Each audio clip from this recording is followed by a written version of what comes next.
I would tell you that if we're looking at racism from the viewpoint of my parents, who weren't allowed to go to certain restaurants or get a hotel room or live in certain areas or get an education that they wanted, racism has dissipated. Africans around the world have been allowed to become full consumers. We all are in this economic crisis. We all have too much credit. We all are allowed now more movement. But racism is more subtle now. Now racism takes the face of whether or not you have a right to economic justice. Racism takes the face of trade agreements between governments that benefit one group and work against another. Well, I think it's a complete scandal that at this point in the 21st century, people's life chances are still affected by the colour of their skin. So whether that's in education, employment, in access to justice and policing, we see a pattern where people of African descent across many countries find themselves at the bottom of the pile. And racism is part of the reason for that.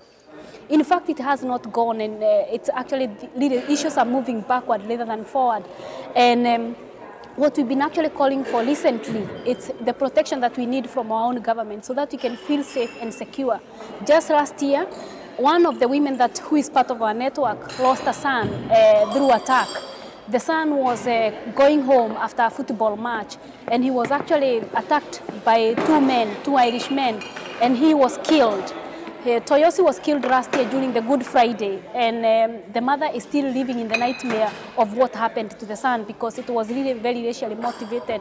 So with such kind of things and with my own experience of where we were 10 years ago, we feel that not much that have changed. We still continue to fight about discrimination in the fact that most women cannot be able to access services, or they can't be able to access education, they can't be able to access housing properly. That equality of treatment is not there. So racism has taken a completely different face. It's far more global. It's far more threatening. And as someone was saying in the panel today, it's not necessarily race as in the way we defined it before as your skin is that color, my skin is this color. It's now cultural.